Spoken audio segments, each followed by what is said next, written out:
Do you dream of fairies and princesses? Then you've come to the right place. Welcome to Disney Coast to Coast.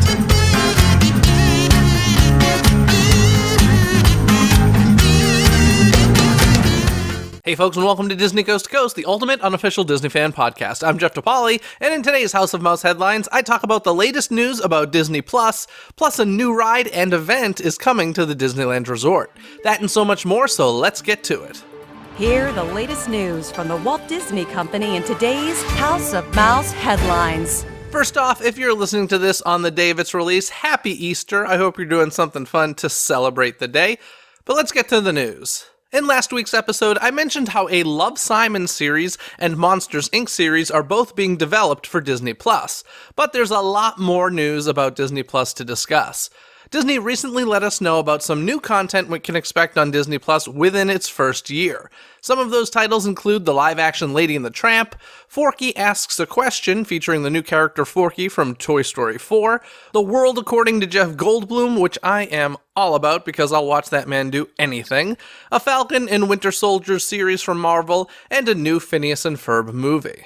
When Disney Plus immediately launches, Disney classics like 101 Dalmatians, Bambi, Aladdin, Cinderella, The Jungle Book, Lady and the Tramp, The Lion King, The Little Mermaid, Peter Pan, Pinocchio, Sleeping Beauty, and Snow White and the Seven Dwarfs will all be available on day one. We also learned that some old Disney Channel hits like Lizzie McGuire will be available on Disney+.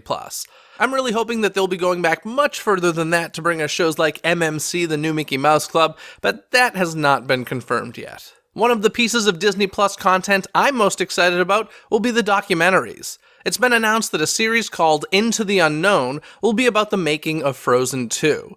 We'll also be getting the Imagineering story from Leslie Iwerks. You may remember a trailer for this being released online years ago, but it never ended up being released to the public. I'm excited to finally get the chance to see it. If you're a fan of the Pixar shorts, you'll be happy to hear that those will be available on day one in addition to new shorts, including the previously mentioned Forky Asks a Question, and a short series called Lamp Life, all about Toy Story's Bo Peep. So it looks like the characters of Toy Story will live on far beyond Toy Story 4.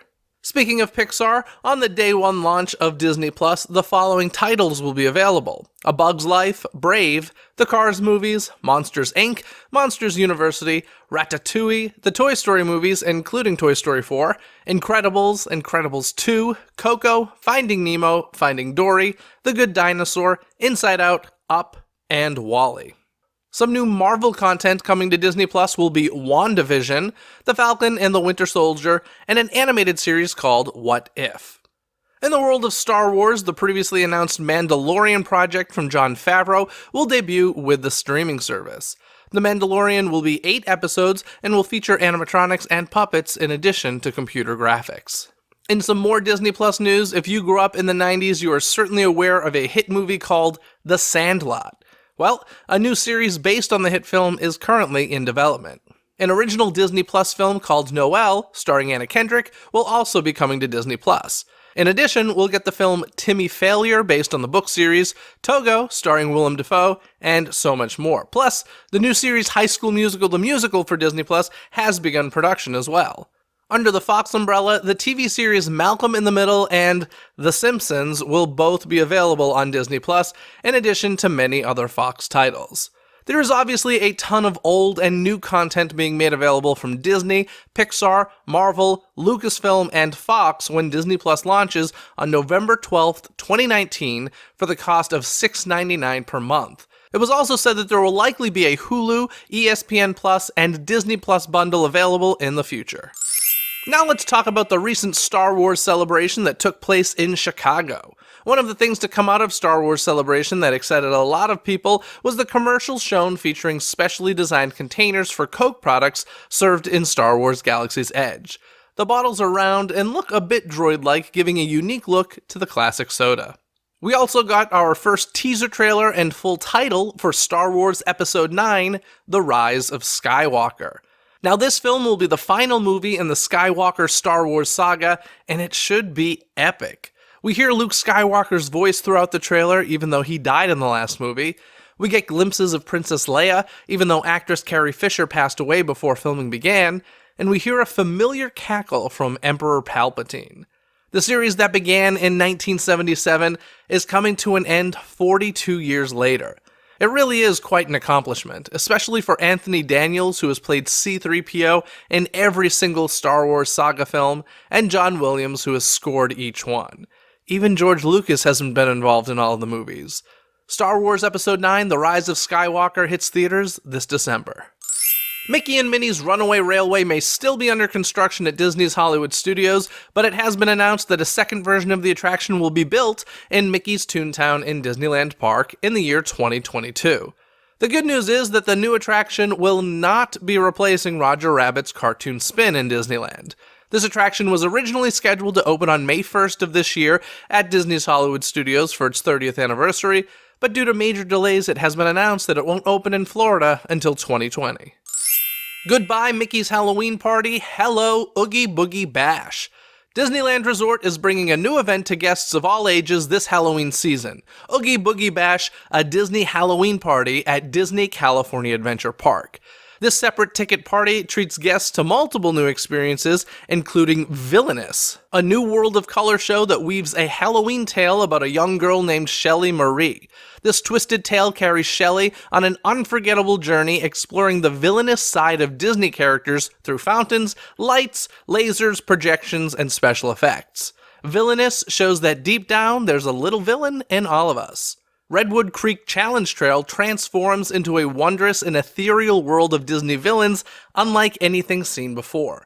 Redwood Creek will be tricked out in a dreamlike environment. This new experience unfolds in a series of scenes, each creating a hauntingly beautiful dream space of color, sound, light, and shadows, as stories emerge from the darkest night to create an enchanting world. Of course, immersive treat trails will be available where you can enjoy trick-or-treating at the new Wonderfully Wicked treat trails throughout the park. Iconic characters such as Mad Hatter from Tim Burton's Alice in Wonderland, or even Oogie Boogie himself will surprise and delight. Additional treat trails will feature oversized cauldrons full of treats for all guests to enjoy. Descendants, a new pulsing party in the backlot area of Hollywoodland, is inspired by the popular Descendants franchise from Disney Channel. As the Descendants begins, a spell is cast, summoning the greatest dance crew from the Isle of the Lost to throw down and lead everyone in moves that are set to the biggest hit songs from the Descendants movies. The guest favorite Frightfully Fun Parade is coming to Disney California Adventure Park for the first time. The Headless Horseman of Sleepy Hollow starts the procession, followed by Mickey Mouse and Minnie Mouse, who lead the cavalcade of characters and many mischievous Disney villains who are ready to stir up some trouble along the parade route. Perfect for young guests, there is a new interactive stage production called Mickey's Trick and Treat Show, which invites kids of all ages to join Mickey Mouse and his pals as they throw a one-of-a-kind Halloween party. Enjoy dancing, not-so-frightening scary tales, and candy at the Disney Theater and Hollywoodland. And of course, there will be character encounters where you can meet beloved Disney characters and villains too. You may be surprised at who you discover at this Halloween party, ready for photos and greetings. Oogie Boogie Bash, a Disney Halloween party, will add to the fun of Halloween time at the Disneyland Resort, celebrated from September 6th through October 31st, 2019. Sadly, there has been no mention of the Sanderson sisters, but I am excited to check out this new Halloween party.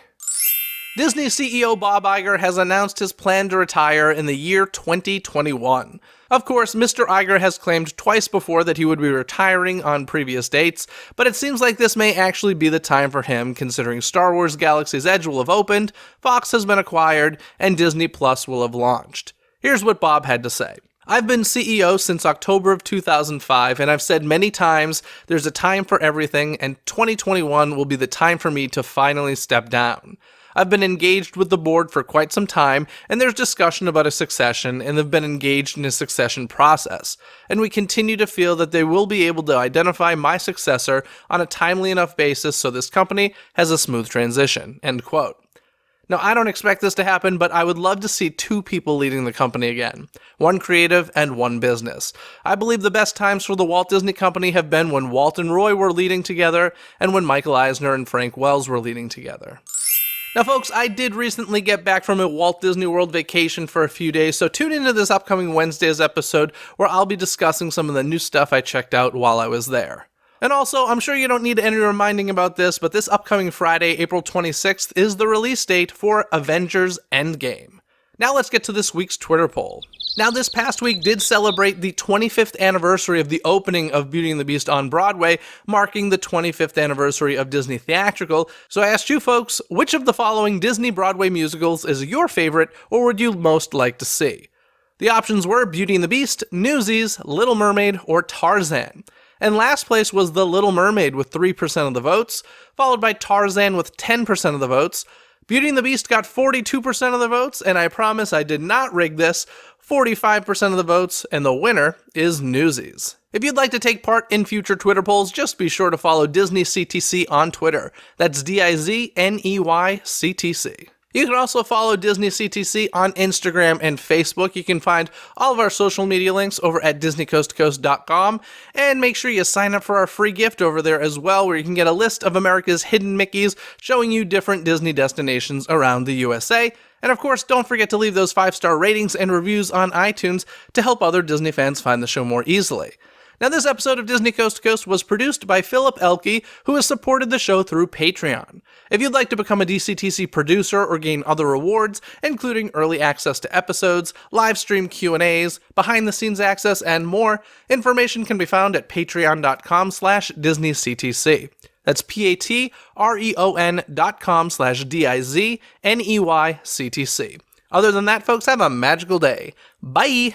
Thanks for listening to Disney Coast to Coast. Have a magical day. Disney Coast to Coast is produced and hosted by Jeff DePauli. Learn more about the podcast and become a supporter at DisneyCoastToCoast.com.